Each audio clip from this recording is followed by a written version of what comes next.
Bonjour les amis, comment ça va? J'espère que vous allez bien, que vous êtes en bonne santé, où que vous soyez.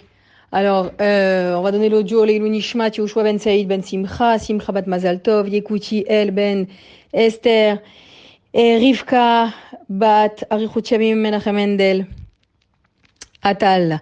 Alors ce Shabbat, on se dirige vers Shabbat Mevachim Tammuz. C'est un mois qui n'est pas facile. Le mois de Tammuz, il est associé à la lettre Chet dans le livre Pnei Yehoshua. Et il est associé qui est basé d'après la Kabbalah, qui est associé donc à la vision, la vue. Le mois de Tammuz, il est associé à la vue, et ça va faire référence à ce qui s'est passé dans la parashat Shlach Lecha, à ce qui s'est passé également bien plus tard, et on va apprendre Bezrat Hashem que toute avérote, toute erreur, tout échec démarre de la vue. Voilà, un regard négatif, un regard accusateur, et du coup, la chute, elle suit, c'est comme ça. Le Harizal, il explique que le mois donc de Tammuz, c'est Réhou. Il est associé, vous savez qu'il y a 12 mois et 12 tribus et 12 mazalot. Donc le mois de Tammuz, il est associé à la vue, donc Réhou Ven. Et le mois, donc la tribu des Réhouven, et le mois de Av, il est associé à l'oreille, à l'audition, à l'ouïe, pardon, la tribu de Shimon. Donc ces deux mois, ils sont associés, un à la vue et l'autre à l'ouïe. Et mais ces deux mois, ils nous enseignent quelque chose d'important également, de faire un effort, de voir et d'écouter que des choses positives, que des choses et d'entendre chez l'autre, de les interpréter en tous les cas pour le positif.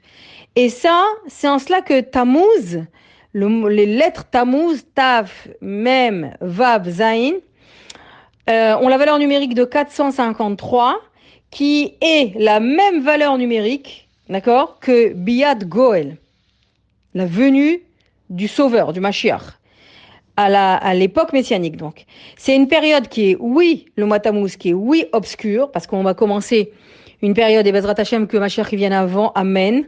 Tammuz, c'est pas un mois facile, mais Dieu, il nous réserve que du bonheur, et que de la facilité, et de la légèreté. Mais en tous les cas, ce mois-là, bien qu'il renferme une période, à partir du 17, donc un peu plus que la moitié du mois, une période assez obscure, eh bien, en réalité, c'est dans cela donc que se cache le Biat Goel, que se cache la venue du Mashiach. Puisque on en avait déjà parlé à l'époque de Ruth, que Akadosh Baruch Hu, il a le propre principe, comme disent nos sages, ça vient pas de moi, rien de moi, tout est des Chachamim, que disent nos sages que dans les périodes les plus obscures, c'est là que jaillit la lumière, c'est là que Akadosh Baruch Hu, il s'active, il s'occupe à faire rejaillir l'étincelle de lumière. Donc, c'est en cela que nous allons nous diriger avec beaucoup de positivité, avec un esprit de Géoula, vers ce Shabbat Mevachim Tammuz qui va commencer déjà, amène la période de rédemption. Alors vous savez que cette parasha Shlach Lecha, elle va nous donner la définition, et c'est grave, dès le début de la parasha, qu'est-ce qu'est un rachat. Et elle va nous donner aussi la définition de ce qu'est un tzaddik. Alors quand on parle de tzaddik et rachat ici, c'est pas des tzaddikim et des rechaim comme on peut imaginer. C'est pas le tzaddik comme le définit le Tanya. D'accord? On parle de quelqu'un qui voit juste. Tzaddik, c'est quelqu'un qui voit juste les choses, qui a une bonne analyse des choses, qui a du sens dans sa réflexion. Et un rachat, c'est quelqu'un qui se trompe et qui fait des mauvais choix et qui emprunte les voies les plus obscures. Et dès le début de la parashat Shavua, Shlach Lecha, envoie pour toi. Eh bien, Rashi va nous donner ce que c'est la définition d'un rachat. Rappelez-vous les filles qu'on a terminé la semaine dernière dans la parashat Be'alotra. On va faire un petit peu la chronologie. que Myriam avait parlé une goutte de la Shonara et elle avait été dans son confinement en bidoud pendant 7 jours. Et donc, on va reprendre un petit peu la chronologie des dates parce que c'est important de savoir la chronologie des événements et des datations de ces événements-là. Donc, on se souvient que la semaine dernière, nous étions le Chaf Iyar, le 20 Iyar. Et que le 20 Iyar, les Hananekavod ont démarré du Arsinaï et ils ont couru, ça leur a été compté comme une avéra. On en a largement parlé la semaine dernière, Baruch Hashem. Et donc le Chaf Iyar, ils s'en vont. Le Chaf Bet Iyar, le 22 Iyar, ils se plaignent. Ils se plaignent de quoi? Ils veulent de la viande. Et ils en ont assez de la manne, d'accord?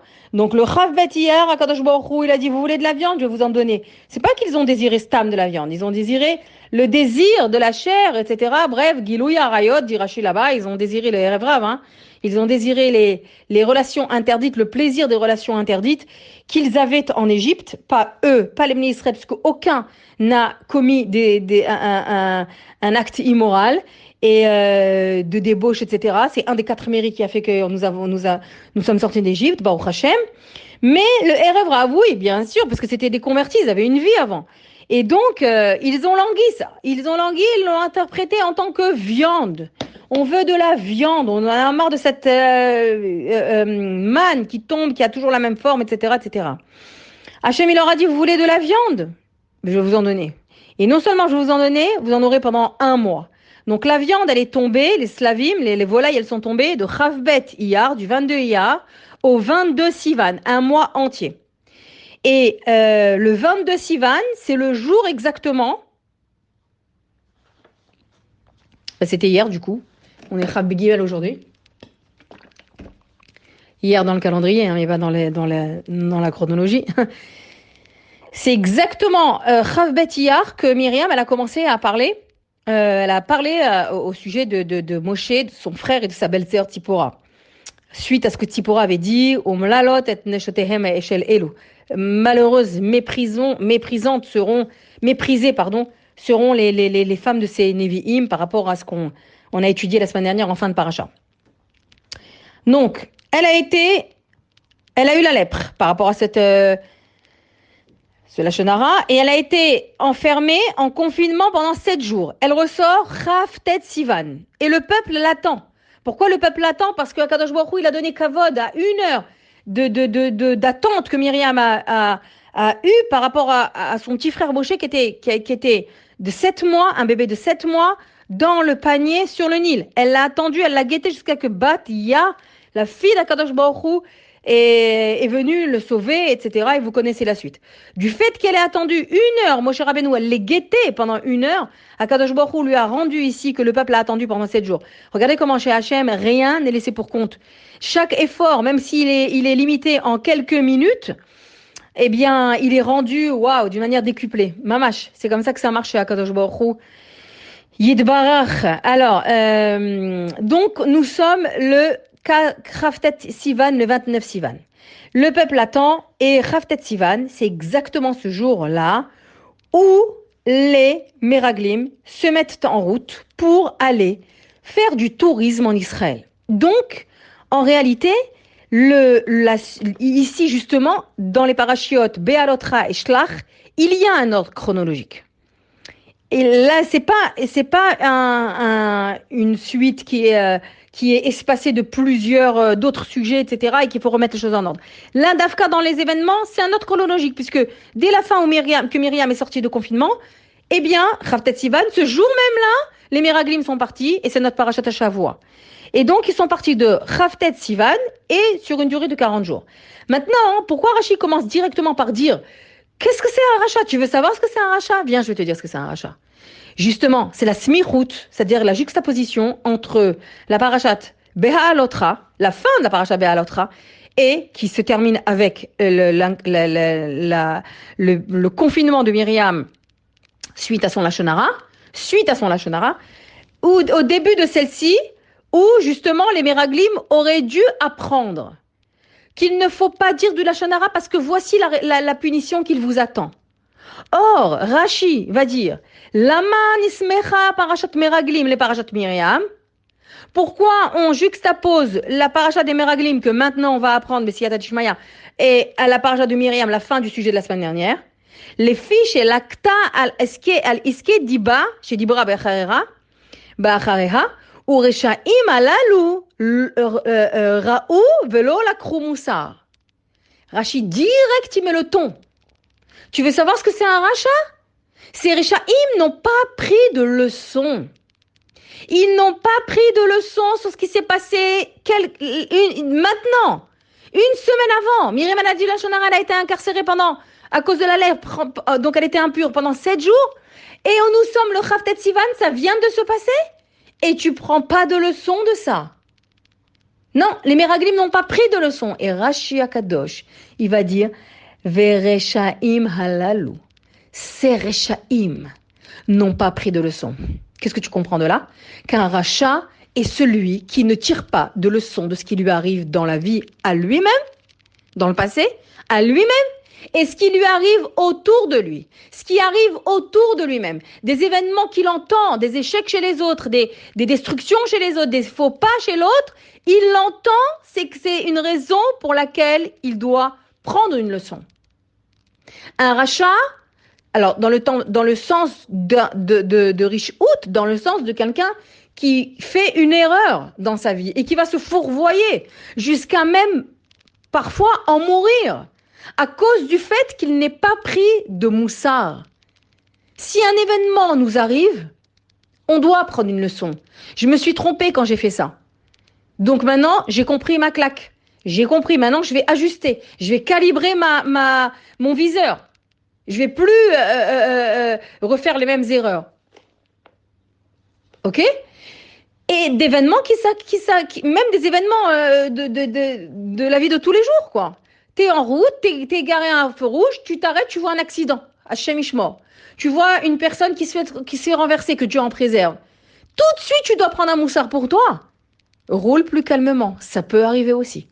Tu vois un accident entre deux voitures, ça veut dire que il faut calmer, toi-même tu dois calmer ta vitesse. Parce que ça peut arriver aussi, Chas Shalom. Et ça c'est pour tous les autres. Quand tu vois des enfants qui tournent mal, etc. Quand tu entends qu'un couple va mal à cause du fait qu'ils se parlent mal, qu'ils s'insultent, prends une leçon pour toi. Comment ça t'encourage à toi de renforcer ton Shalom Bayit, de renforcer ton Chinour. Et celui qui ne le prend pas, qui pense que mais c'est pas mon problème, c'est leur problème, c'est le leur. C'est pas ma vie, c'est la leur. Rachi l'appelle Racha. Ouais. Et donc c'est ça. Un Racha, c'est quelqu'un qui ne prend pas de leçons. Et pourtant, le deuxième pasouk, Shlach lecha anashim, vayaturu et haaretz kena'an asher ani noten livnei Israël, ish echad lemate avotav, tishlechu kol nasi bahem. Donc Dieu dit à Moshe, envoie pour toi des hommes qu'ils explorent la terre de Canaan que je vais donner au Bnei Israël. Envoie chaque chef de tribu, des 12 tribus. Voilà. Ils vont être 12, un groupe de 12 personnes pour aller explorer la terre. Ok, on va pas rentrer dans le sujet. Comment ça se fait que Dieu leur a promis que c'était une super affaire, que c'est une super terre, que Eretz Zavatra la vache, etc. Et que je suis avec vous là-bas, et que les peuples qui vous attendent, ces Réchaïm qui vous attendent, je vais les faire disparaître devant vous. Non. Comment est-ce possible de ne pas avoir confiance et d'être dans les calculs stratégiques d'une conquête? Comment est-ce possible une chose pareille? Ça, on va pas rentrer dans cette souguia maintenant, mais le fait c'est que on a dit que Rashi leur a donné l'étiquette de Réchaïm. Enfin, c'est pas Rashi. Rashi il rapporte le Midrash Tanchuma. D'accord? Donc le Midrash, il les appelle Réchaïm, rapporté par Rashi. Et pourtant, Shlach Lecha Anashim, Sofet et Vot, ça veut dire les 3 dernières lettres de Shlach Lecha Anashim, envoie pour toi des hommes. Les 3 dernières lettres sont Chacham. C'était des Chachamim. C'était des hommes qui étaient Hachem il a dit à Moshe, envoie des hommes, mais pas n'importe lesquels. Envoie des hommes intelligents, des hommes qui sont remplis de sagesse.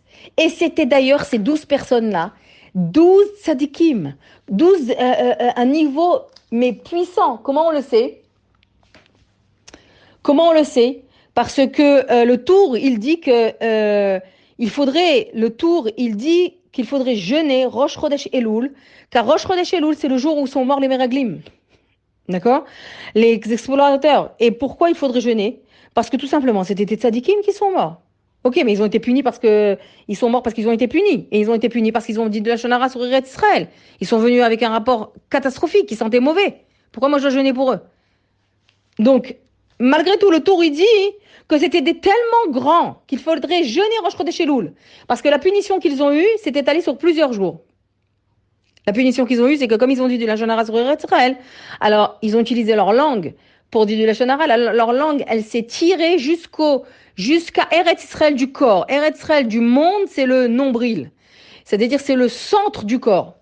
Et leur langue s'est étirée jusqu'au nombril et les vers, ils montaient, ils descendaient. Donc, le choix des Meraglim n'était pas n'importe lequel. C'était pas des gens qui étaient, ok, qu'est-ce qui veut aller en Eretz Israël? Qu'est-ce qui veut aller faire du tourisme et nous ramener? Non, ça a été un choix qui a été réfléchi. Et Hachem, et à chaque fois que Moshe choisissait un assis, un chef de tribu, il demandait à Kadosh Baruch Hu, celui-là il est bien, et Dieu donnait son askama. Regardez jusqu'où ça va. Regardez jusqu'où ça va. Quelqu'un qui est rempli de sagesse, jusqu'où il peut chuter, jusqu'à être enterré. C'est très important ça. Et le Ramban, il explique même plus, le Ramban dans la paracha, il explique que leur nom cité, parce que dans la paracha, il y a la liste de 12 personnes. Vous pourrez la lire si au besoin. Et oui, il y a le besoin, de toute façon, on a toujours besoin. Eh bien, hein, ces 12 personnes-là, cette liste-là, elle n'a pas été donnée en rapport avec leur âge, en rapport avec leur chashivut. Elle n'a pas été donnée en rapport avec leur âge ou leur ordre alphabétique. Elle a été donnée par ordre justement de chashivut, c'est-à-dire de niveau spirituel. Et qu'est-ce que tu réalises à cela? Tu réalises que Yoshua, il apparaît comme le 5e. Ça veut dire qu'avant lui, il y avait déjà 4 personnes, 4 nassis qui étaient bien plus hauts que lui spirituellement. Donc on voit bien que c'était des gens de valeur. Alors comment finir par un acte aussi honteux et par des paroles aussi gravissimes dont on va étudier tout à l'heure? On le verra, Bezrat Hashem, on finira par le Baal HaTanya, le Admor HaZaken, qui lui va nous expliquer le secret de cela. Et Dafka, ce Torah, l'écouter Torah du Admor HaZaken, je l'ai entendu dans la bouche de Rav Rosenbaum. C'est intéressant aussi ça, ce lien. Bref, alors donc, c'est ça ce qu'il dit, les trois mots qui commencent la paracha, c'est justement ça. Donc ils étaient oui chachamim, et Moshe les a choisis avec l'askama de Dieu à chaque fois. Mais Rashi les qualifie de racha parce qu'ils n'ont pas pris de leçon. C'est vraiment Ezeu chacham aoe et anolad. Le chacham dans la Torah, celui qui est sage, pas qui a cumulé toutes les connaissances du monde et de toutes les sciences. C'est pas ça quelqu'un de sage. Ça c'est quelqu'un d'intelligent. Quelqu'un de sage, c'est quelqu'un qui anticipe le nolad, ce qui va naître de ce qu'il va faire, ce qui va naître de ce qu'il va dire. Donc ici, le Mishnah est dit, elle confirme la Torah Shebirtav ici de Moshe Rabbeinu, que quelqu'un qui n'anticipe pas, qui est dans la spontanéité, il risque de se mordre les doigts. Voilà. Donc en fait, c'est en cela que Chodesh Tammuz est un enseignement en lui-même par rapport à la vue, par rapport à l'ouïe, qu'il faut faire attention à ce qu'on regarde, qu'il faut faire attention à ce qu'on dit, ce qu'on entend, pardon. Et de cela, il faut en extraire, même si c'est très, très, très négatif, il faut en extraire le positif. Il faut essayer d'en avoir un œil positif en essayant de comprendre qu'est-ce que Hachem, il vient me dire là. Qu'est-ce que Akadosh Baruch Hu, il m'enseigne ici. Donc les Meraglim sont partis.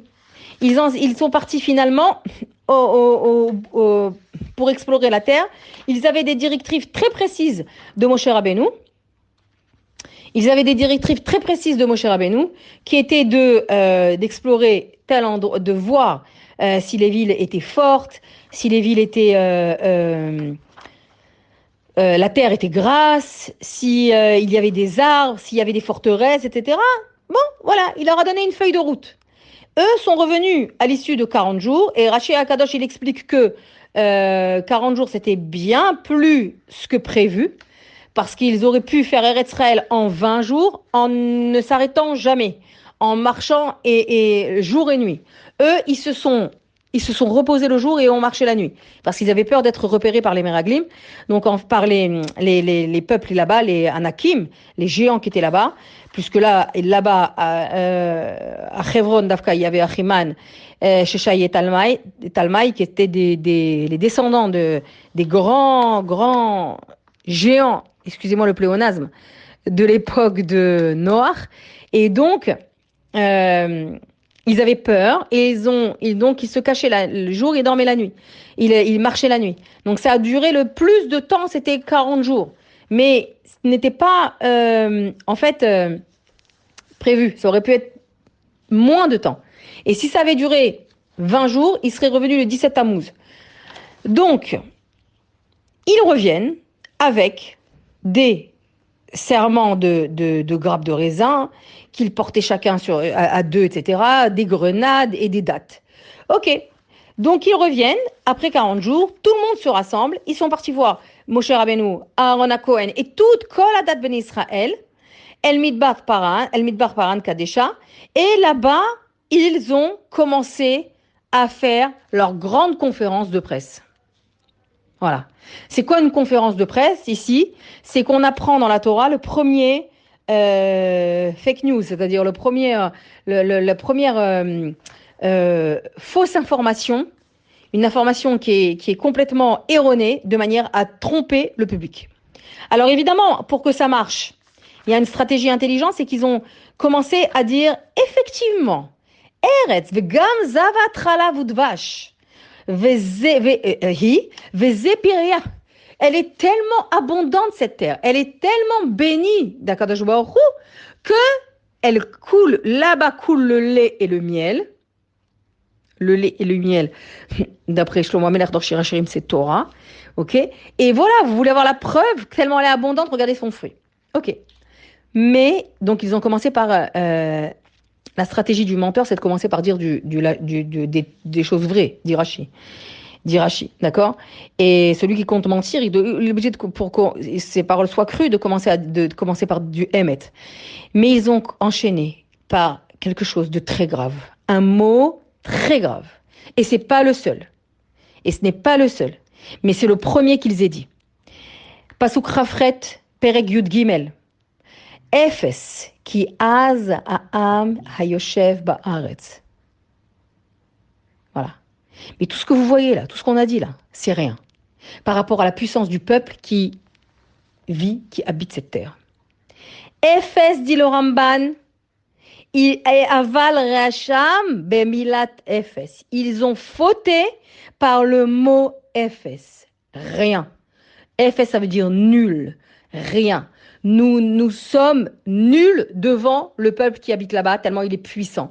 Nous sommes rien, nous sommes vraiment moins que des fourmis devant les peuples, les habitants de cette terre-là. Ils ont fauté, dit Ramban, à ce pasouk-là. Ils ont fauté par le mot Ephes. Et comment ils sont arrivés à dire Ephes, qu'ils sont rien? C'est parce qu'ils sont partis déjà, animés d'un esprit de rien, c'est-à-dire un esprit négatif. Ils étaient oui chachamim quand ils sont partis. C'est pour ça shlach lecha anashim, on a dit que les 3 dernières lettres de ces 3 mots, c'était oui de chachamim quand ils sont partis. Mais une fois là-bas, et même avant même d'y arriver, en Eretz Israël, eh bien, ils ont changé leur esprit.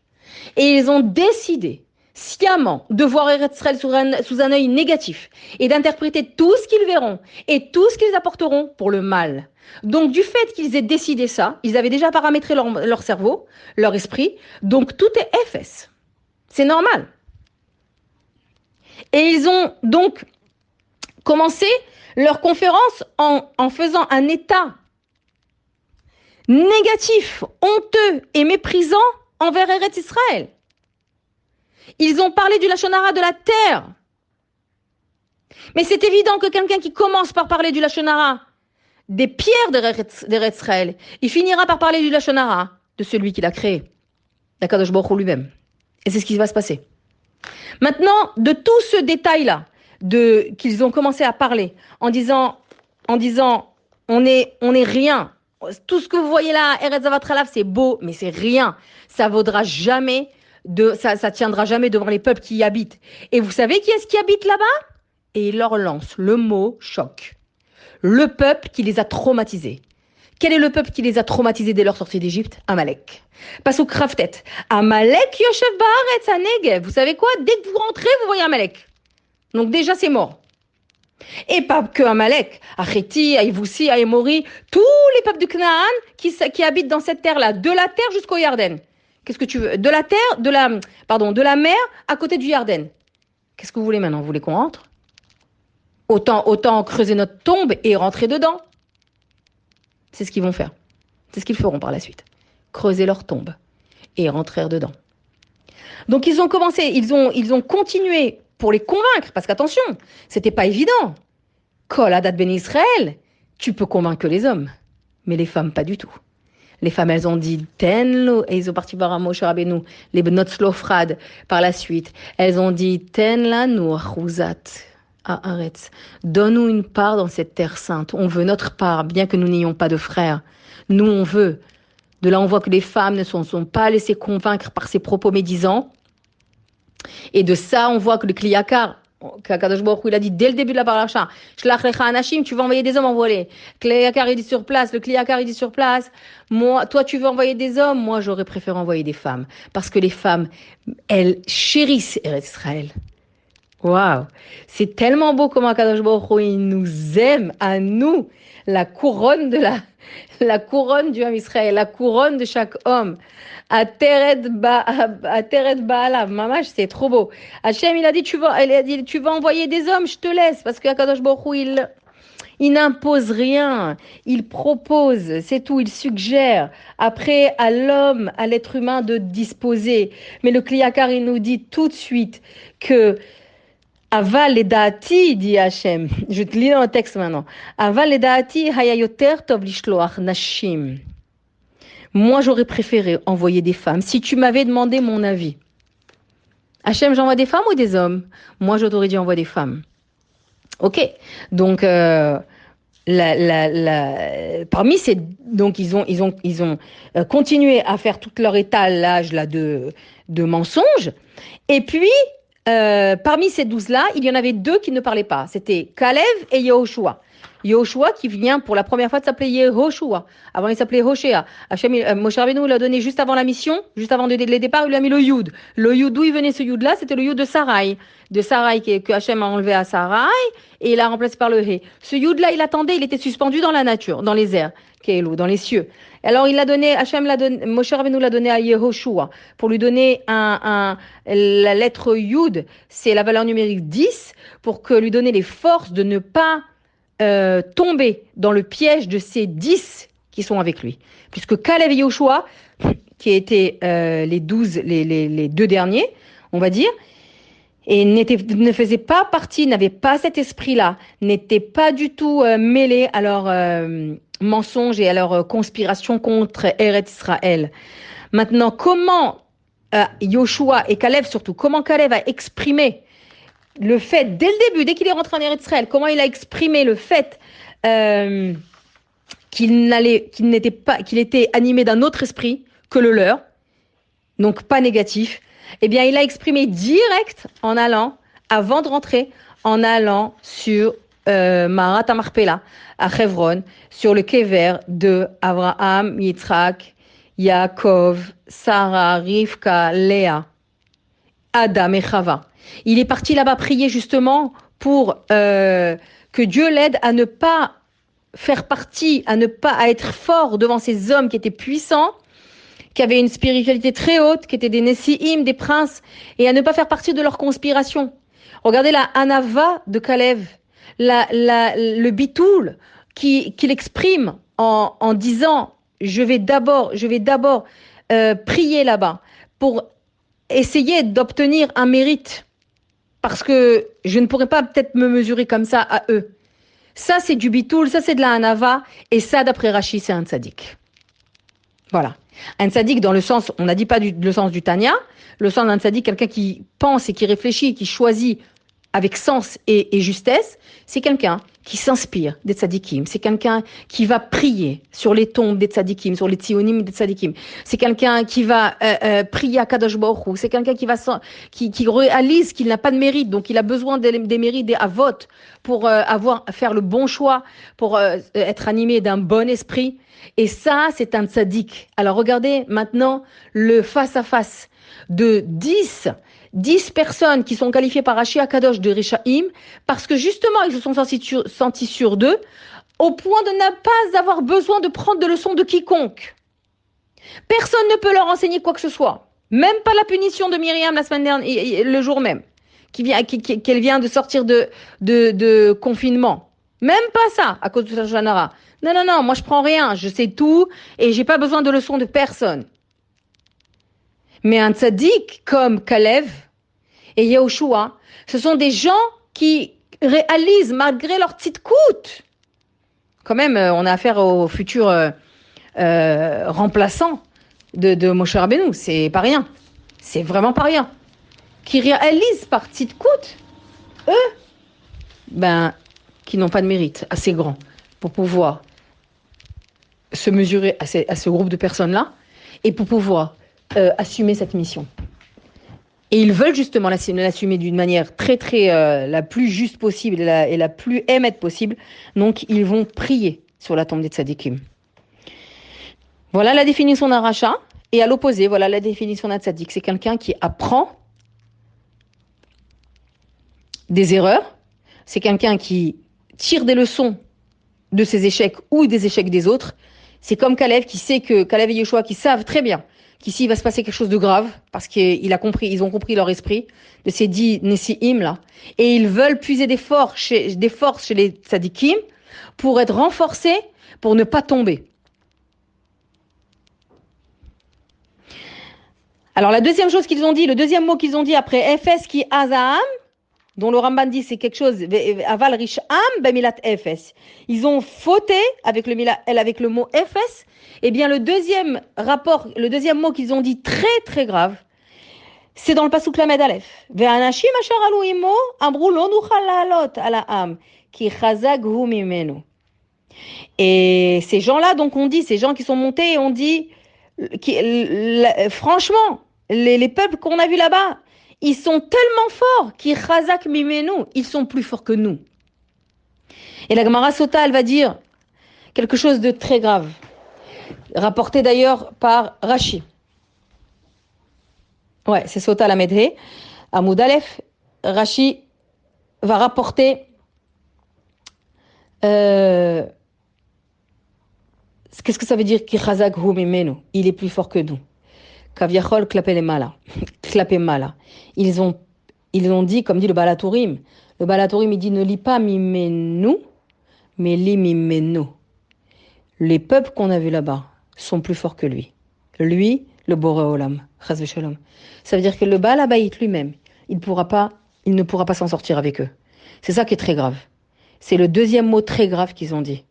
Lo nuchal la'alot el ha'am ki chazak mimenu. Kaviachol, même le Baal Habayit de cette terre, le propriétaire de cette terre, il ne pourra pas les faire sortir, ces peuples-là, tellement ils sont forts. C'est très choquant. C'est très déroutant d'avoir un tel rapport mensonger. Et en plus, avec un manque d'émouna. Mais alors, que je suis sûre que des personnes bien plus simples qu'eux n'auraient pas eu. Aurait eu comme des personnes stam anonymes, auraient eu de la émouna en disant mais je comprends pas, Hachem, il te promet que tu n'auras rien, qu'il va faire les guerres pour toi et qu'il te donne une terre à toi en propriété. Tu vas être le propriétaire de la meilleure terre du monde, la plus bénie. Mais une personne simple, elle aurait aucun doute à cela. Mais les yeux fermés, on y va. Ok, non seulement ils n'ont pas été les yeux fermés, ils ont envoyé des explorateurs, d'accord, mais en plus qu'ils ont soupçonné la force de Dieu. Et ils ont donc, Vayitsu Dibata Haaretz, Donc c'est ça la gravité. La gravité, c'est qu'ils ont commencé à parler du Lachon Hara sur Eretz Israël. Ils ont terminé par parler du Lachon Hara sur le Baal Habayit d'Eretz Israël. Le Baal Habayit du monde, Bichlal. Ça va avec. Et donc ils ont sorti des paroles mensongères. Et là, ils les ont convaincus. Et ils les ont convaincus avec un mot, encore une fois, un troisième argument, parce que c'était pas les ministres, c'est pas des idiots. C'est pas dès qu'ils ont dit un mot, ils ont cru. Non, non, non. Ils ont dû lutter pour les convaincre. Et ils leur ont dit finalement, pas sous Lamed Gimel, Vesham Raïnou Atanephilim, Bnei Anak Min Anephilim. Vous vous rappelez les Néphilim, les géants là, à l'époque de Noach, etc. Ben, c'est leurs enfants. C'est leurs enfants. Venehi Beneinu Kachagavim. Et nous étions à leurs yeux, Venihe Beneinu, pardon, nous étions à nos yeux comme des sauterelles. Vechen Haïnu Benehem. C'est ainsi qu'on les étions également à leurs yeux. Comme nous étions à nos yeux comme des sauterelles, on s'est considérés comme des petits insectes, eh bien, ils nous ont vus comme des petits insectes. Ici, l'enseignement, il est mais vraiment, waouh, il est géant, il est puissant. La personne te voit exactement comme tu te vois toi-même. Quelqu'un qui se dénie, qui se méprise et qui se sent nul, FS, et qui pense que les problèmes qu'elle a, eh bien, ils sont bien plus grands et bien plus graves que ce que Dieu est capable de faire pour l'aider. Chazak mimeno. Hachem, elle a tellement de problèmes que tu n'arriveras même pas à t'en sortir toi-même, tu n'arriveras pas. Eh bien, tu te sens tellement comme un insecte que les autres te voient comme ça. Et tout ce qui va suivre en termes d'action vont être la descente aux enfers. Tout ira en mourant. Dans les deux sens du terme, je dis ce mot-là. En mourant, ça veut dire tout ira vers le bas, tout ira en s'annulant. Et en mourant mamash, ça peut aller jusqu'à la mort, c'est shalom physique. Et c'est ce que ça va être le cas ici, avec ces gens-là. Donc lorsque tu es amer et que tu te sens nul, et que tu te sens vraiment sans mérite, sans force, en faisant état de tous les côtés négatifs que ta vie, elle t'emmène, en oubliant le positif, eh bien, c'est exactement comme ça que les gens te voient finalement et te le disent. C'est ça, Mida Keneged Mida. Dieu, il te met sur ton chemin les personnes qui vont te renvoyer la Mida qui est chez toi, ils vont te la renvoyer en pleine figure. Et ils vont te dire, mais t'as l'air nul, toi. Mais tu vaux rien, toi. Mais tu es vraiment incapable. Pourquoi une personne en face de toi elle est capable de te dire ça? Tu n'y arriveras jamais. Tu ne réussis rien de ce que tu fais. Pourquoi? Parce que toi-même, tu le penses à l'intérieur de toi. Et tu leur fais ressentir de ton âme, elle exprime ça. D'une manière involontaire. Mais même si une personne, elle n'a pas on va dire, genre, je ne sais pas si ça existe, mais bon, la vérité, oui, ça existe, j'en ai connu. Des personnes qui n'ont pas de chance. Elles n'ont pas eu de mazal dans ce monde-là. Elles ont accumulé que des choses très difficiles. Et elles sont mortes très jeunes, etc. Shemishmor. Même si on va pas prendre cet exemple extrême comme ça. D'accord? Mais on va prendre des personnes qui ont des épreuves. Alors c'est vrai que tu as une épreuve. C'est vrai qu'il y a une difficulté. D'accord qu'il y a des épreuves plus difficiles que d'autres à porter. C'est vrai. Mais pas tout n'est FS. Pas tout n'est nul. Pas toute ta vie est à jeter à la poubelle, Ribono Shel Olam. L'épreuve, elle concerne ce domaine. Elle est limitée à ce domaine.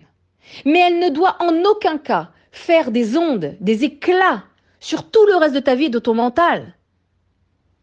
Alors oui, c'est difficile à faire, c'est facile à dire, Nahon, mais c'est ça toute la force que le mental a sur la personne, que le roi, l'esprit agit sur la personne. C'est de la manière dont tu te vois, ben c'est la manière dont les autres te voient. Et la manière dont, ok, t'as une épreuve, et il y en a, à Chemichement, il y a des personnes qui ont subi de graves épreuves, et qui, je ne sais pas si elles se sont relevées à l'intérieur d'elles, mais elles continuent à agir à l'extérieur, parce que c'est comme ça qu'il faut faire. Parce que c'est leur décision. Elles ont décidé il faut continuer à faire, et peut-être encore plus. Eh bien, les gens, pitom, ne les voient pas comme des méprisés. Ils n'ont pas de peine quand ils ont de la peine de savoir que voilà, ils ont subi une épreuve, mais ils n'ont pas de peine quand ils les voient eux. Parce que ces personnes-là expriment de la chayout encore et encore. À l'intérieur, on ne sait pas comment elles sont. Mais certainement que cette chayout extérieure, elle agit à l'intérieur finalement, c'est certain. Elles expriment encore des péoulotes, encore de l'espoir, encore des tfilotes et de la émouna. C'est ça le Inyan. C'est ça comment c'est grave ce qu'ils ont dit. Vanehi be'eneinu kechagavim vechen hayinu be'enehem. C'est mamash deoraita. Je vous lis maintenant le pasuk Lamed Gimel. Nous étions à nos yeux comme des sauterelles, et c'est comme ça qu'ils nous ont vus, que nous étions à leurs yeux. Ça, c'est très important. C'est très important. Alors, leur échec, il était cuisant parce qu'ils se sont déjà considérés, ils voulaient déjà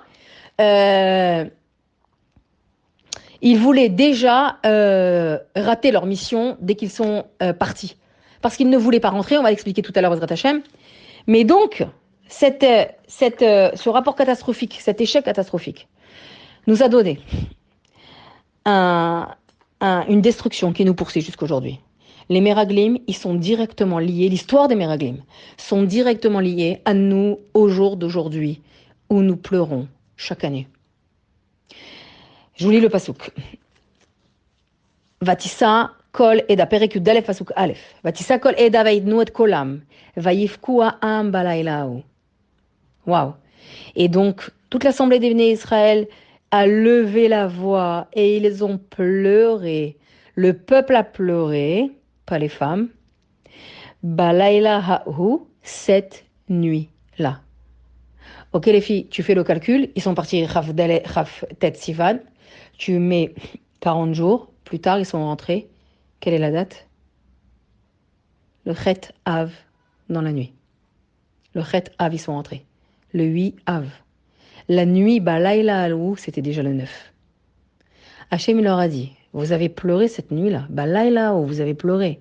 Bichia, comme il dit le Ramban, j'ai le Ramban sous les yeux, c'est écrit dans Ta'anit. Ta'anit Raftet, Hem Bachou Bichia Shel Chinam, Ve'ani Ekvalahem Bichia Ladorot. Merci les Meraglim. Merci beaucoup, vous êtes super sympas. Parce que Hachem, il a fixé cette nuit-là, du 9 Av, à cause des pleurs des Meraglim, des pleurs gratuits pour rien. On en a souvent parlé des pleurs pour rien, des larmes pour rien, des plaintes pour rien. Eh bien, du fait qu'ils aient pleuré pour rien, qu'ils se sont plaints pour rien, eh bien, cette nuit-là, Hachem a dit, je vais fixer des pleurs pour toutes les générations. Jusqu'à Mashiach. Cette année, Amen. Que Dieu fasse que nous ne nous asseyons pas pour Tisha B'Av et que nous dansions déjà dans les Ezrat Nashim du 3e Beth Amikdash.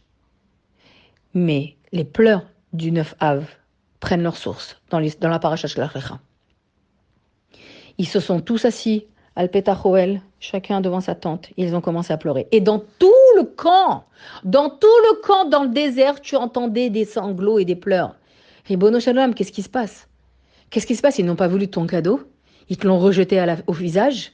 Ils te l'ont rejeté en le maudissant, en le méprisant et en médisant sur lui, sur ce cadeau magnifique que tu voulais leur faire. Que nous-mêmes, on rêve dans l'honneur d'Israël. On rêve de s'installer. On rêve d'y travailler. On rêve d'aller prier, d'aller sur les kvarim. Ils ne l'ont pas voulu. Voilà la source de Tisha B'Av. Et cette source de Tisha B'Av là, elle est mise en référence dans Eicha, la Megillah qu'on lit le soir de Tisha B'Av. Et que Bezrat Hashem les keynote, qu'elle soit remplacée par un tikkun, que c'est les mêmes lettres. Que Dieu fasse que nous ayons fait déjà le tikkun du Chorban Abayit et que nous méritions justement le Binyan Abayit Tashlishi. Amen, Ken Yiratson. Mamash, Amen. Eh bien, dans la Megillat Eicha, Perek Bet, Pasuk Yudgi, alors tout ce Perek Bet là, il a chaque début de chaque lettre, de chaque pasuk qui commence par la lettre Aleph, Bet, Gimel, Dalet, He. Tout l'alphabet fait ce Perek-là, Perek Bet, dans Eicha. C'est comme ça que Yirmiya ou Jérémie l'a écrit. Il a commencé chaque début de phrase par les initiales Aleph, Bet, Gimel, etc. Sauf arrivé à la lettre Aïn et P, ok? Normalement, on aurait dû dire Aïn et P, d'accord? Ok? Et qu'est-ce qui se passe ici? Il y a un inversement de lettres, un inversement d'initiales. Le P va passer avant le Ain. C'est-à-dire que le P, la lettre P, elle passe avant la lettre Ain alors que c'était le contraire. Il s'avère que Ain et P, c'est avec ça qu'on a commencé en parlant du mois de Tammuz et de Av. Ain, c'est l'œil, P, c'est la bouche. Eh bien, pourquoi c'est inversé? Comme si Kirmiyahu il faisait ici un rappel subtil en disant on en est arrivé là à cause du fait que certaines personnes ont parlé avant d'avoir vu. Ils ont mis en avant la bouche avant de mettre l'œil. D'abord tu regardes, après tu analyses. D'abord tu analyses avec l'œil, pardon, et après tu donnes un rapport. Eux, ils étaient déjà partis avec un lashon hara en eux, avec la volonté de ne pas y rentrer. Ils ont déjà parlé avant de voir Eretz Israël. Donc forcément, le rapport négatif y suivait, c'était logique. Ici, Yirmiyahu, dans Megillat Echa, il met ce rappel en subtilité, en filigrane, en disant, on en est arrivé là, parce qu'un jour, des Meraglim, les explorateurs ont décidé de parler avant de voir, de juger avant d'analyser, de donner un psaque avant de comprendre. Ouais. Et donc, du coup, la suite, c'est pas fait attendre. Hein, voilà, c'est que les Bnei Israël se sont plaints, et non seulement ils se sont plaints, ils ont dit changez-nous de chef, je vous en supplie, on n'en peut plus de ces chefs-là. Changez-nous de chef et qu'on retourne en Égypte et qu'on retourne dans notre vie où on nous cassait pas les pieds. Ok, on était des esclaves et au moins on était tranquille, on avait notre programme. Des fois, quand j'étudie ça et je lis ça, j'ai trop de peine pour Hachem. Vraiment. J'ai trop de peine pour Hachem, des fois même, voilà, quoi, c'est... Jusqu'où, quoi? Jusqu'où jusqu'où Akadosh Baruch Hu, il est critiqué, jusqu'où il est rejeté, jusqu'où il est humilié. Dans la Gemara, il s'appelle Melech HaAlouv, le roi humilié par ses propres enfants. Et c'est mamash, ça cause de la peine. Et qu'est-ce qu'ils ont voulu comme chef? C'est la chutzpah chez Bechutzpah. Donne-nous un chef, Nitna Rosh Venashuva V'Intzraïva. Ils ont voulu, dit le Yalkut Reuveni, Hemamrou, Datan, Vaviram. Ah ouais, ces deux-là, on les retrouve. Hein. Jusqu'à la semaine prochaine, on va se les supporter, ces deux-là. Mais ils ont eu quand même un mérite. Hein. On n'a pas le droit de le mettre de côté, ce mérite-là. C'est qu'ils ont eu une ouverture VIP de la mer Rouge que pour eux. D'accord? Donc, on en avait parlé en Shemot, Baruch Hashem, je crois, que quand il y a eu la mer qui s'est ouverte, qui reste pour tout le peuple, ok, elle s'est refermée, et il y avait eux, Datan et Aviram, qui n'étaient pas sortis avec le peuple. Ils sont restés ces deux-là avec Pharaon et l'armée. Le peu d'armée qui restait, parce que toute l'Égypte a été anéantie de toute façon. Et ils ont mérité une ouverture de la mer Rouge VIP, que pour eux. Pourquoi un tel mérite pour eux? Alors que dès le début, dès qu'ils ont fait connaissance avec Moshe, direct, ils l'ont critiqué. Donc forcément, ils vont faire que le critiquer tout le temps, tout le temps, tout le temps. Les problèmes, c'est souvent eux. C'est souvent eux. Et ici, voilà. Allez, soyez nos chefs et c'est bon, on retourne. On fait marche arrière, on retourne à la case départ. Pourquoi ont-ils mérité un tel mérite, un tel kavod, un tel tapis rouge? Parce qu'ils ont quand même du mérite. Et il faut le rappeler. Que lorsque les Égyptiens ont nommé les chotrim, les policiers sur les Bnei Israël pour les fouetter du matin au soir, Datan et Aviram étaient les chotrim, c'était eux les policiers, parmi d'autres. Hein. Et ils n'ont pas fouetté les Bnei Israël. Ils n'ont pas fouetté leurs frères. Ils ont subi des coups pour ne pas fouetter leurs frères. Parce qu'ils ont été punis de ne pas avoir fait leur job. Et donc c'est la raison pour laquelle Dieu leur a ouvert la mer que pour eux. Mais malheureusement, ils n'ont jamais aimé Moshe Rabbeinu. Jamais. Peut-être que le Sefer HaGilgulim, il le dit, je ne sais pas. Je ne connais pas, je n'ai pas étudié. Mais ils ne l'ont jamais aimé. Dès l'instant où ils se sont dit bonjour, ils n'ont même pas dit bonjour. Voilà, c'est simple. Dès l'instant où Moshe il est sorti, il a dit « Pourquoi tu frappes ton frère ? De quoi tu te mêles, toi ? De quoi tu te mêles ? Comment tu t'appelles, qui tu es, d'où tu viens ? Tu nous connais même pas et tu nous juges déjà ?» C'est ce qu'ils ont dit dans Shemot. Moshe, il a dit, pourquoi tu frappes ton frère? Lama takerer. Il a même pas lavé, frappé, il avait levé la main seulement. Et tout de suite, il a été critiqué, il a été agressé. De quoi tu te mêles? T'es qui, toi? T'es un flic pour nous? C'était Datan et Aviram. Ces deux-là, c'était Datan et Aviram qui se disputaient. Donc, dès on va dire, la prise de contact entre Datan et Aviram et Moshe Rabbeinu, c'est très mal passé. Et elle sera tout le temps comme ça, tout au long de jusqu'à ce qu'il quitte ce monde réellement. Et c'est la paracha de la semaine prochaine. Bref. Donc, en fait, voilà, c'est le comble de la chutzpah. C'est mets-nous Datan et Aviram à notre place. Ben voyons. On continue. Et là, Akadosh Baruch Hu, excédé. Il en peut plus. Ça fait 1 an qu'ils sont sortis d'Égypte. Ils ont vu tout, les miracles, etc. Ad Anaï et Natuni à Amazé. Jusqu'à quand ce peuple va me mettre en colère? Il va me mépriser. Il va m'embêter. Jusqu'à quand? Ad Ana lo ya'aminubi. B'chola otot asher asiti b'kirbo. Avec tous les signes que j'ai fait en eux, la manne, Ananikavod, le Be'er Miriam, Kriyat Yamsouf, les Makot, etc. Jusqu'à quand ils ne me croiront pas, ils n'auront pas émouna en moi? Jusqu'à quand? Mais ça fait beaucoup de peine de lire ces psukim, la vérité. On dirait Hachem, il se plaint, il pleure. Jusqu'à quand? Et là, Moshe Rabbeinu, et là, Hachem, il dit, je vais les punir. Ça y est, stop, j'en veux plus. Ils ne veulent pas de moi, je ne veux pas d'eux. C'est tout. Akenu bedever, ve'orishenu, ve'eseotra le goy gadol, va'atzum mimenu. Moi, maintenant, je vais les détruire, je vais les faire mourir, et je ferai à partir de toi un nouveau peuple, bien plus puissant qu'eux. Un grand peuple. Et Moshe Rabbeinu, fidèle à un assis, qui aime ses enfants, son troupeau, au-delà de lui-même, au-delà de sa famille, au-delà de ses enfants, au-delà de sa femme. Alors, qu'il aime, ça veut dire qu'il va les défendre au-delà de tout. Vayomer Moshe el Hashem, je t'en supplie Hashem. Moshe va parler à Kadosh Baruch Hu sur plusieurs psukim, en lui rappelant que, attention, si tu les extermines, les Mitzrim, les Égyptiens vont dire « Ah, c'est pour ça qu'il les a fait sortir !» Il les a fait sortir pour les faire mourir dans le désert, parce que finalement, il n'a pas été capable de les nourrir. Il n'a pas été capable de les faire entrer en Eretz Israël, en Eretz Canaan, parce que les habitants de cette terre, ils sont plus forts que lui, effectivement. Donc nous, il nous a exterminés. Mais les autres, il n'a pas pu. Eh ben, on est bien content. C'est ce que Moshe dit. Ils vont déduire ça. Et ils continuent, etc., à faire toute une fila.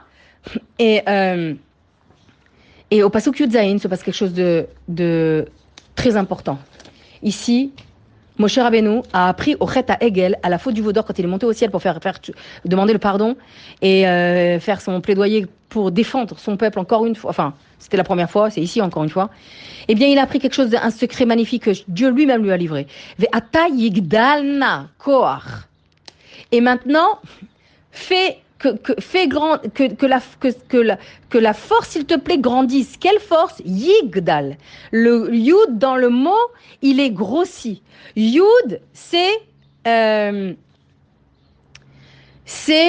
valeur numérique 10. Et qui veut dire, souviens-toi, ici Moshe Rabbeinu, il faisait un petit rappel à Hachem, un petit clin d'œil à quoi?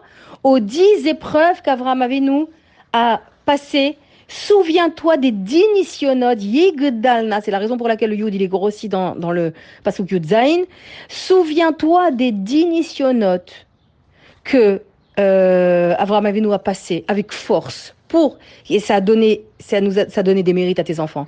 Et là, il continue en disant Hachem, voilà ce qu'il a appris au Sinaï, ce que Dieu lui a appris au Sinaï. Au moment du Chet HaEgel, après le Chet HaEgel, il lui a dit, quand les ministres viendront t'affauter, voilà ce qu'ils devront dire comme tfila, et je les pardonnerai. Hashem, erech hapayim v'rav chesed v'nose avon v'fesha, v'nake lo yinake poked avod avot al banim v'shilshem, al shilshem v'al riveim. Ici, Moshe Rabbeinu va dire ce que Hashem lui a dit. Les 13 midot harachamim. Dans cette paracha, les filles, c'est la deuxième et dernière paracha dans toute la Torah où il y a les 13 midot harachamim. C'est une fila. Pachou, c'est une fila. Sur ces psukim-là, Moshe va prier et il va rappeler les 7 midot harachamim. Slachna le avona amazé. Je t'en supplie, pardonne à ce peuple. parce que ta bonté est immense. Et Hachem a dit, Salarti kitvarecha. Ok, Moshe, je t'écoute. Je les pardonne. Mais par contre, ceux qui ont, Hachem il se défend dans le pasuk Rafalef, ceux qui ont fauté, ceux qui ont du lashon hara, eux, et tous ceux qui ont pleuré, ne rentreront pas en Eretz Israël. Voilà la punition sur plusieurs psukim. Ils n'ont pas voulu, ils m'ont rejeté ma terre. Je voulais leur donner du bien et ils l'ont interprété dans le mal, pour le mal encore une fois. Alors c'est sûr qu'ils ne rentreront pas, mais par contre, ce sont leurs enfants qui rentreront. Et là, la fin de la paracha, enfin, un peu avant la fin, parce que je vais terminer avec la fin, les ministres se sont pensés plus malins que tout le monde, ces gens-là. Non, c'est bon, on rentre. Non, t'inquiète pas, c'est bon. Allez, on envoie comment on appelle ça? On envoie des soldats, etc., et on va les combattre. Moshe leur a dit, non, ne montez pas, Hachem n'est pas avec vous. Hachem vous a abandonné, ne prenez pas. Quand ils ont vu la punition, ils ont eu peur, donc ils ont pris l'initiative. Moshe leur a dit, ne prenez pas cette initiative parce que vous mourrez. Et c'est ce qui s'est passé. Ils l'ont pris quand même. Ils ont pris l'initiative de monter vers les peuples de Canaan, et pas de rentrer en Eretz Israël, mais sur le chemin en tous les cas. Et du coup, ils ont été assassinés par ces peuples-là. Maintenant, quelle a été la punition qu'ils ont eue? Ça a été un jour, une année. Ils sont restés là-bas 40 jours. 40 jours, ils vont rester 40 ans dans le désert. Arbaim yom lashana. Tis'u et avonotechem arbaim shana. Viditem et teunati. Vous allez maintenant rester 40 ans dans le désert. Vous allez supporter votre péché pendant 40 ans. Et vous comprendrez maintenant ce que ça veut dire ma plainte, ma punition. Donc, tout l'homme Israël qui a pleuré, ils sont restés 40 ans. Ils sont morts dans le désert. Et tous les 9 Av, ils creusaient leur tombe et ils rentraient à l'intérieur. C'est la raison pour laquelle on a dit celui qui a une mauvaise analyse, qui juge mal, etc., qui ne comprend pas les messages que Dieu dit et qui a fait les mauvais choix, il creuse sa tombe. Et tous les 9 Av, ils creusaient leur tombe et à peu près 16 000 personnes mouraient, 16 000 hommes. Donc il y avait beaucoup de veuves, malheureusement beaucoup de veuves. Parce que les femmes, aucune n'est morte, mamash. Et la fin de la paracha, elle termine avec 3 mitzvot. Et les chachamim, j'ai pas répondu. Pourquoi des gens si hauts sont descendus si bas jusqu'au point d'être enterrés? C'est le Admour Hazaken. Donc je vous ai dit, c'est le Rav Rosenbaum qui a rapporté le Admour Hazaken. Le Admour Hazaken Belikutei Torah dans Parashat Shlach, il nous donne l'éclairage extraordinaire, l'éclairage suivant. Et d'ailleurs, tous les Mefarshim chassidiques, ils convergent vers ça. Ils n'ont pas voulu rester dans le désert par paresse. Ils n'ont pas voulu rester dans le désert pour se complaire dans la chaleur, etc. Et voilà. Et parce qu'ils ne voulaient pas rentrer en Eretz Israël. Ils ne voulaient pas rentrer en Eretz Israël pour une seule raison. Nous dit le Admour Hazaken dans l'Écoutez Torah. Donc, qui sont des explications très, très profondes de toute la Torah. Il nous explique qu'en fait, ils avaient une dvékout, un attachement très puissant envers Dieu. Et ils ne voulaient pas quitter cet attachement puissant, grâce auquel ils pouvaient s'adonner à Torah et aux mitzvot. D'accord? C'est comme si que tu étais à la choule en plein Neila. Il y a des situations dans lesquelles tu ne veux pas quitter Dieu. Tu ne peux pas aller au travail. Tu n'as pas envie de sortir. C'est par exemple à Neila. Quand tu restes à la choule pendant 24 heures et que tu arrives au summum de la tfila et que Neila, tout le monde chante et on dirait que tu sens Hachem proche de toi, c'est pas ici où tu penses à partir. Au contraire, c'est là où tout le monde converge vers les choules. Même les neshamot qui sont à l'extérieur le sentent et elles y vont. Comme ça dit la chassidoute. C'est la raison pour laquelle Neila, toutes les choules se remplissent pit-homme. C'est ça exactement. Les ministres Israël d'Ordéa dans le désert, ils avaient un niveau très très haut. Cette génération avait un niveau très très haut. On n'oublie pas qu'ils ont mangé l'aliment céleste, l'aliment de la manne qui convenait à l'aliment qui était l'aliment des malachim. Ils avaient les hanan et kavod, la protection pour les routes. Ils bénéficiaient du Be'er Miriam qui était le mikvé, qui les abreuvait, etc. Ils avaient un niveau extrêmement haut par rapport à tout ça, par rapport à la manne, par rapport à hanan et kavod. Donc, pour eux, quitter tout ça, quitter tout ça, eh bien, il ne voulait pas. Il voulait ne pas perdre du temps par le gashmi, parce qu'il savait très bien que la terre était dangereuse pour l'âme. La terre, elle mange ses habitants, c'est-à-dire que la terre, comme ils ont dit eux, la terre, Eretz Israël, elle empêche de faire Torah et Mitzvot. Pourquoi? Parce qu'on a moins de temps. Et pourquoi on en a moins de temps? Parce qu'on a besoin de labourer, de cultiver, de récolter. Et donc on a moins de dvekout avec Hachem. On a moins de temps dans Torah. Parce qu'il faut aller travailler, parce qu'il faut aller gagner sa vie, parce qu'il faut se buter avec tout ça. Et eux, ayant l'âme tellement haute, un spirituel tellement haut, ils ne voulaient pas descendre dans la matérialité qui les obligerait à travailler la terre, à chercher le travail pour donner à manger, et à être fatigué le soir, et à dormir pour se relever le lendemain matin. Ils ne voulaient pas tous les baayot gashmit. Ils ne voulaient pas les problèmes matériels. Ils voulaient rester dans ce confort spirituel de nourriciers assistés, etc., où ils avaient la manne, où ils avaient les nuées, la climatisation, le tapis moelleux, parce que la nuée du sol, elle aplanissait le sable, elle le refroidissait également, pas de pressing, pas de shopping, les habits montaient, grandissaient sur eux, et ils pouvaient s'adonner à Torah Mitzvot. C'est ça ce qui est cherché au fond, dit le Balatanya. Or, la paracha, elle s'appelle Shlach. Envoyé. Envoi. Chaque juif, dit le Rabbi, est un shaliach. Chaque juif est un envoyé de Dieu sur terre.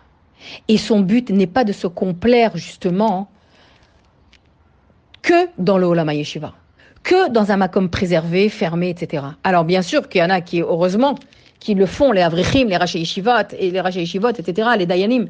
Heureusement, parce que le monde y tient sur ces gens-là, de leur Torah non-stop. Mais ce n'est pas le niveau de chacun. Le niveau que chacun doit avoir, c'est descendre dans ce monde et s'y mêler, mettre les mains dans le cambouis, comme on dit. Ça veut dire vraiment mettre les mains dans la matérialité et justement dévoiler dans cette matérialité à Kadosh Baruch Hu. Les galot et Hashem, bagashmiut. C'est-à-dire qu'il faut dévoiler Dieu dans la matérialité. Ce n'est pas de s'en éloigner, comme eux voulaient le faire. Dieu, il a dit, vous devez être des envoyés sur terre. Vous devez chacun être un chaliar, que là où vous êtes un chaliar. De dévoiler les netzitzot, la gdusha, dans les actions les plus matérielles. Et les ministres, ils ont eu peur de ça. Ils ont eu peur de ça. Alors, on finit avec les trois mitzvot de la paracha. En lot de consolation, Hachem, il leur a dit, attention, n'ayez pas peur. Reshit harisotechem, je vous donne la mitzvah de chala. Je vous donne la mitzvah de yayin neser. Et je vous donne la mitzvah de tzitzit. Ces trois mitzvot-là étaient légales. Vous vous rendez compte un peu? Ces trois mitzvot-là qui terminent la paracha, tzitzit, afrashatra, la tzitzit et nisucha yayin, elles sont légales des trois mérites qu'ils bénéficiaient en Égypte, qui bénéficiaient dans le désert. Alors, afrashatra, c'est la manne. La manne fait référence à la chala. Ananikavod fait référence au tzitzit, parce que les nuées, elles entouraient le peuple, comme les tzitzit, il entoure le corps du juif. Et yayin nisour hayayin, ce vin là qu'on devait verser, qui avait des halachot particulières, fait référence au Béar de Myriam, qui lui-même était pur. Il purifiait les gens, les femmes en l'occurrence. Donc Akadosh Baruch Hu, il leur donne une consolation entre guillemets de ces trois mitzvot qu'il leur donne à la fin de la paracha, correspondant justement aux trois mérites qu'ils bénéficiaient dans le désert. Vous allez, oui, rentrer en Eretz Israël, mais là-bas, vous ferez trois mitzvot qui vont être légales. De la manne, légales des Ananikavod et légales du Béar Myriam. Reshit harisotechem. C'est dans cette paracha qu'on voit la mitzvah des Oraïta d'Afrashat Chala. Et Akadosh Baruch Hu nous dit, on en a parlé, il y a quelques audios, mais on le répète ici. Dans Yecheskel, il dit, les aniach bracha el betecha. Les aniach bracha el betecha, laisse la bracha dans la maison. On a expliqué déjà que les aniach bracha el betecha, les aniach, il y a le mot ici, pour qu'il y ait la bracha dans ta maison, il faut faire chana. Chala, Adlakat Nerot et Nida. Ce sont les 3 initiales. Et la bracha d'une maison, elle tient sur une femme qui elle-même fait ces 3 mitzvot. Afrashat Chala, Adlakat Nerot et Nida. Et Ayomikve. Et donc ça, c'était les 3 mitzvot que Dieu a donné, Nisur Hayayin, c'est le vin justement, toutes les halachot du vin qui concernent le vin qu'on versait dans le Beth Amikdash et qui donc du coup a un statut très kadosh. C'est dans la Torah, le vin il a un statut spécial. Il faut pas que, s'il n'est pas cuit, il ne faut pas qu'un goy le regarde ni le touche, etc. Et donc, ce sont ces mitzvot qui vont être l'égal de ces mérites-là. Donc Dieu ne les a pas jetés dans le monde de la matérialité complète. Il leur a donné des mitzvot qui vont les protéger, qui vont les élever, leur donner des mérites dans chaque foyer juif. Maintenant, on termine avec le Sforno qui dit que quel rapport avec ces mitzvot-là et la paracha des Meraglim? Eh bien, le rapport, il est que quand on fait tchouva, la tchouva, quand on a fait des avérotes, une avéra par exemple, et on veut faire tchouva, eh bien, comme eux, d'accord, ils ont fait tchouva finalement. Ils ont été punis, ceux qui ont péché, ils ont été punis, mais ceux qui ont tous pleuré, ils ont fait tchouva. Ils sont restés de toute façon 40 ans dans le désert, mais ils ont fait tchouva, ils ont demandé pardon à Kadosh Baruch Hu. On s'est trompé, etc. Et l'on dit dans le texte, vous le verrez, eh bien, quand on fait une avéra, la tchouva, elle ne suffit pas. Non, elle ne suffit pas. Il faut ajouter une mitzvah. Il faut rajouter de la lumière sur l'obscurité qui a été construite par la Avéra. Et c'est pour ça que à la fin de cette grande Avéra qui s'est passée, qui s'appelle Chet HaMeraglim, le péché des explorateurs, viennent 3 mitzvot et leur tchouva, viennent 3 mitzvot qui nous enseignent justement que la tchouva ne suffit pas, il faut rajouter de l'action concrète. Quand tu fais une avéra, tu ne peux pas te contenter de dire « Ah pardon, excuse-moi, vraiment, je me suis trompé ». Non, tu dois aussi ajouter une action qui va prouver que tu as bien compris, qu'on a bien compris, qu'on a bien regretté, et que la preuve, c'est que maintenant, on va de l'autre côté, on fait le bien. Donc voilà en quoi cette paracha, et toutes ces parachiotes, la vérité, elles sont vraiment magnifiques. Elles sont pleines d'enseignements. Moi, je vous parle maintenant, mais j'ai fait un grand résumé. Elles nous ramènent au Khurban Abayit à cause de leur péché, oui, mais elles nous ramènent également au Binyan Abayit Ashlishi, parce que par rapport à Tammuz et à Av, ce sont surtout des mois qui renferment justement par la même valeur numérique le secret de la Géoula, de Biat Mashiach. Et donc c'est grâce à toute cette étude-là et aux mitzvot qu'on ajoute un peu chaque jour et à la décision mais cruciale de voir le bien, même dans l'obscurité, de voir au moins une goutte de lumière. Pas tout n'est à jeter. On n'est pas FS. On n'est pas à mettre à la poubelle. On n'est pas méprisé du très haut parce qu'on a une épreuve. Le reste, il faut savoir avoir cette capacité émotionnelle, parce que ça vient de l'émotion, quand on est terrassé par l'émotion en disant j'ai vraiment ma vie, Hachem Ishmor, etc., et faire la liste de tout ce qu'il y a. Alors, il faut essayer d'avoir une maturité d'émotion en disant ok, il y a ça, mais tout le reste fonctionne. Bah, au Hachem, j'ai ça, etc. Et faire cette liste même par écrit, parce que c'est comme ça qu'on attirera sur nous le bien et la lumière complète, en sachant remercier pour ce que nous avons et en priant avec un cœur humble et battel et annulé devant Akadosh Baruch Hu pour qu'il nous donne la lumière totale, celle de la venue du Mashiach. Amen. Merci beaucoup. Shabbat Shalom U'Mevorach.